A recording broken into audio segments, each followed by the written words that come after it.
ಚಿಕ್ಕಬಳ್ಳಾಪುರ ತಾಲೂಕಿನ ಬೋದಗಾನಹಳ್ಳಿ ಗ್ರಾಮದ ಪಕ್ಕ ರಂಗಸ್ಥಳದಲ್ಲಿರುವ ಪುರಾಣ ಪ್ರಸಿದ್ಧ ಶ್ರೀದೇವಿ ಭೂದೇವಿ ಸಮೇತ ರಂಗನಾಥ ಸ್ವಾಮಿ ದೇವಾಲಯದಲ್ಲಿ ಪೌರ್ಣಮಿಯ ದಿನದ ಹಿನ್ನೆಲೆ ಬ್ರಹ್ಮರಥೋತ್ಸವ ಅದ್ದೂರಿಯಾಗಿ ನಡೆಯಿತು. ಇನ್ನು ರಥೋತ್ಸವದ ಅಂಗವಾಗಿ ಸ್ವಾಮೀಜಿಗೆ ಅಭಿಷೇಕ, ವಿವಿಧ ಬಣ್ಣ ಬಣ್ಣದ ಹೂಗಳಿಂದ ಹೂವಿನ ಅಲಂಕಾರದಿಂದ ಪೂಜೆ ಕೈಂಕರ್ಯಗಳು ನಡೆಯಿತು.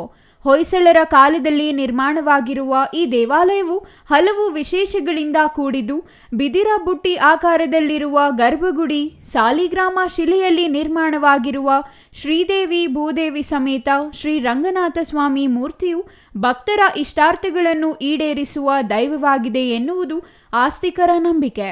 ಹಾಗೆಯೇ ರಂಗನಾಥ ಸ್ವಾಮಿಯ ಉತ್ಸವ ಮೂರ್ತಿಯನ್ನು ರಥದಲ್ಲಿಟ್ಟು ದೇವಾಲಯವನ್ನು ಪ್ರದಕ್ಷಿಣೆ ಹಾಕಿ ಹರಕೆ ಹೊತ್ತು ಭಕ್ತಾದಿಗಳು ದವನ ಬಾಳೆಹಣ್ಣನ್ನು ದೇವರ ರಥದ ಮೇಲೆ ಎಸೆದು ಭಕ್ತಿಯನ್ನು ಸಮರ್ಪಿಸಿದರು.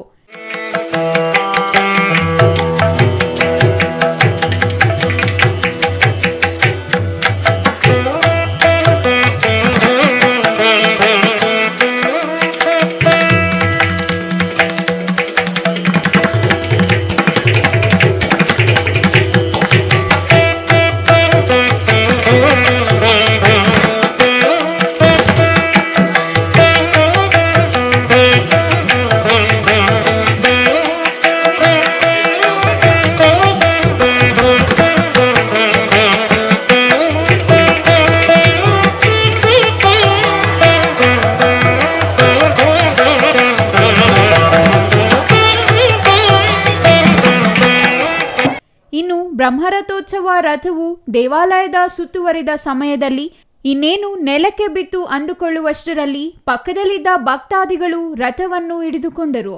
ಇದರಿಂದ ಭಕ್ತಾದಿಗಳು ಸ್ವಲ್ಪ ಹೊತ್ತು ಕಂಗಾಲಾದರು.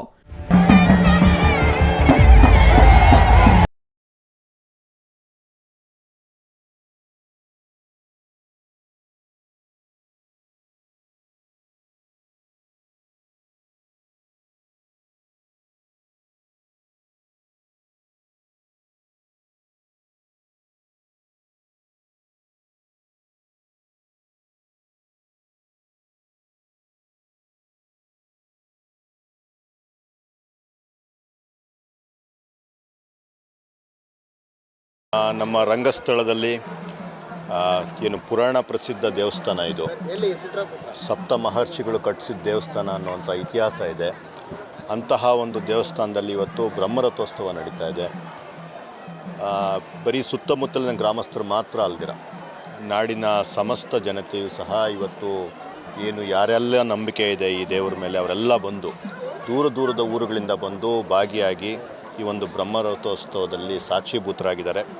ಅವರೆಲ್ಲರಿಗೂ ಏನು ಶ್ರೀರಂಗನ ಆಶೀರ್ವಾದ ಇರಲಿ, ಎಲ್ಲರಿಗೂ ಒಳ್ಳೆಯದಾಗಲಿ ಅಂತ ಈ ಮುಖಾಂತರ ನಾನು ಕೇಳ್ಕೊತಾ ಇದ್ದೀನಿ.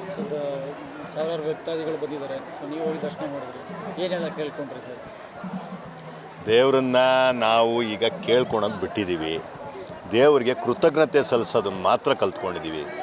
ದೇವರು ನಮಗೆ ಏನೆಲ್ಲ ಬೇಕೋ, ಆರೋಗ್ಯ, ನೆಮ್ಮದಿ, ಶಾಂತಿ, ಕುಟುಂಬದಲ್ಲಿ ಒಂದು ಅನ್ಯೋನ್ಯ ಭಾವ, ಸ್ನೇಹಿತರಲ್ಲಿ ಒಂದು ಒಳ್ಳೆಯತನ, ಇದೆಲ್ಲ ದೇವರಿಗಾಗಲೇ ನಮಗೆ ಕೊಟ್ಟಿದ್ದಾರೆ. ಇದನ್ನೇ ದೇವರೇ ಇದನ್ನು ಕಂಟಿನ್ಯೂ ಮಾಡ್ಕೊಂಡು ಹೋಗಪ್ಪ ಅಂತ ಕೇಳ್ತೀವಿ ಬಿಟ್ಟರೆ ಇನ್ನೇನನ್ನೋ ಕೇಳೋ ಅಂತಹ ಮನಸ್ಥಿತಿ ನಮಗಿಲ್ಲ. ನನ್ನ ಹೆಸರು ಹರ್ಷಿತಾ. ಇಲ್ಲೇ ಕಂಚನಹಳ್ಳಿ ಗ್ರಾಮದಲ್ಲಿ ನಾವು ವಾಸಿಸ್ತಿರೋದು.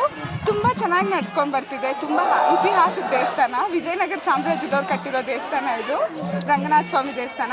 ಪ್ರತಿ ಪೌರ್ಣಮಿಗೂ ತುಂಬ ಚೆನ್ನಾಗಿ ಮಾಡ್ತಾರೆ, ಗರುಡೋತ್ಸವ ಮಾಡ್ತಾರೆ. ಈ ವರ್ಷ ಪ್ರತಿ ವರ್ಷವೂ ರಥೋತ್ಸವ ಮಾಡ್ಕೊಂಡು ಬಂದಿದ್ದಾರೆ. ತುಂಬ ಖುಷಿ ಆಗುತ್ತೆ ರಥೋತ್ಸವದಲ್ಲಿ ಭಾಗಿಯಾಗೋದು. ನಾವು ಕುಟುಂಬ ಸಮೇತ ಬರ್ತೀವಿ. ನಮ್ಮ ತಂದೆಯವರು ಪ್ರತಿ ವರ್ಷವೂ ಪ್ರಸಾದ ಮಾಡಿಸ್ತಾರೆ ದೇವರಿಗೆ ಅಂತ. ನಾವು ಇಲ್ಲಿ ಈ ಗ್ರಾಮದಲ್ಲಿರೋದು ತುಂಬ ಖುಷಿ ಆಗುತ್ತೆ. ಇಂಥ ದೊಡ್ಡ ದೇವಸ್ಥಾನ, ಈ ಥರ ರಥೋತ್ಸವದಲ್ಲಿ ಭಾಗಿಯಾಗೋದು ತುಂಬ ಆನಂದ. ಎಷ್ಟು ವರ್ಷಗಳಿಂದ ನೀವು ಇಲ್ಲಿ ಬರ್ತಾ ಇದ್ದೀರಾ? ಹುಟ್ಟಿದಾಗಿಂದ ನೀವು ಬರ್ತಾ ಇದ್ದೀರಾ? ನಾವು ಒಂದು 10 ಇಯರ್ಸಿಂದ ಬರ್ತಾ ಇದ್ದೀವಿ. ಹುಟ್ಟಿದಾಗಿಂದನೂ ಅಮ್ಮ ಹೇಳ್ಕೊಟ್ಟಿದ್ದಾರೆ, ಬರಲೇಬೇಕು ಅಂತ ಬರ್ತಿದ್ದೀವಿ. ಇನ್ನು ತಾಲೂಕು ಆಡಳಿತಕ್ಕೆ ದೇವಾಲಯದಿಂದ ಲಕ್ಷಾಂತರ ರೂಪಾಯಿ ಆದಾಯ ಇದ್ದರೂ ಸಹ ದೇವಾಲಯದಲ್ಲಿ ಯಾವುದೇ ರೀತಿಯ ಮೂಲಭೂತ ಸೌಕರ್ಯ ಹಾಗೂ ರಸ್ತೆ ವ್ಯವಸ್ಥೆ ಇಲ್ಲ. ದೇವಸ್ಥಾನಕ್ಕೆ ಬರುವಂತಹ ಭಕ್ತಾದಿಗಳಿಗೆ ಶೌಚಾಲಯ ವ್ಯವಸ್ಥೆ ಇಲ್ಲದೆ ಮಹಿಳೆಯರು ಪರದಾಡುವಂತಾಯಿತು. ಇನ್ನು ದೇವಾಲಯದ ಸುತ್ತಲೂ ಸರಿಯಾದ ರಸ್ತೆ ಇಲ್ಲದೆ ರಥ ಸಂಚರಿಸುವಾಗ ಇನ್ನೇನು ನೆಲಕ್ಕೆ ಬಿತ್ತು ಅಂದುಕೊಳ್ಳುವಷ್ಟರಲ್ಲಿ ಭಕ್ತಾದಿಗಳು ರಥವನ್ನು ಹಿಡಿದುಕೊಂಡರು ಎಂದು ಜಿಲ್ಲಾಡಳಿತದ ವಿರುದ್ಧ ಸ್ಥಳೀಯರು ಆಕ್ರೋಶ ವ್ಯಕ್ತಪಡಿಸಿದರು. ಇನ್ನು ದೇವಾಲಯಕ್ಕೆ ಬಂದ ಭಕ್ತಾದಿಗಳು ಸಾಲು ಸಾಲಾಗಿ ನಿಂತು ದೇವರ ದರ್ಶನ, ತೀರ್ಥ ಪ್ರಸಾದ ಪಡೆದು ಪುನೀತರಾದರು. ಇವತ್ತಿನ ವಿಶೇಷ, ಪ್ರತಿ ವರ್ಷ ಸುಮಾರು ಒಂದು 20 ವರ್ಷದಿಂದ ನಾವು ರಥೋತ್ಸವ ಕಾರ್ಯಕ್ರಮನ ಆಯೋಜನೆ ಮಾಡ್ಕೊಂಡು ಬರ್ತಾ ಇದ್ದೀವಿ. ಇವತ್ತು 20 ವರ್ಷ ಸತತವಾಗಿ ಹೋದ ವರ್ಷ ಕೂಡ ಒಳ್ಳೆಯ ಹೆಚ್ಚಿನ ಸಂಖ್ಯೆಯಲ್ಲಿ ಜನ ಸೇರಿದ್ರು, ಭಕ್ತಾದಿಗಳು ಆ ಭಗವಂತನ ಕೃಪೆಗೆ ಪಾತ್ರರಾಗಿದ್ದರು. ಈ ವರ್ಷ ಜಿಲ್ಲಾಡಳಿತದಲ್ಲಿ ಎಲ್ಲೋ ಒಂದು ಕಡೆ ದೋಷ ಉಂಟಾಗಿದೆ ಅಂತ ಈ ಸಂದರ್ಭದಲ್ಲಿ ಹೇಳೋಕ್ಕೆ ಇಷ್ಟಪಡ್ತೀನಿ. ಯಾಕಂತಂದರೆ ಬ್ರಹ್ಮರಥೋತ್ಸವ ಈ ಸಲ ರಥ ಕೂಡ ಒಂದು ಹೊಸದಾಗಿ ತರೋವಂಥ ಕೆಲಸವನ್ನು ಮಾಡಿದ್ವಿ.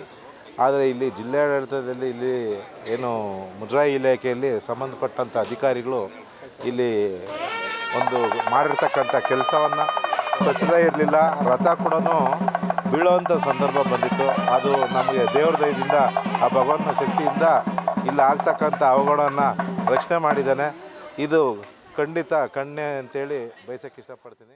Thoudanahalli Ramesh, CTV news, Chikkaballapur.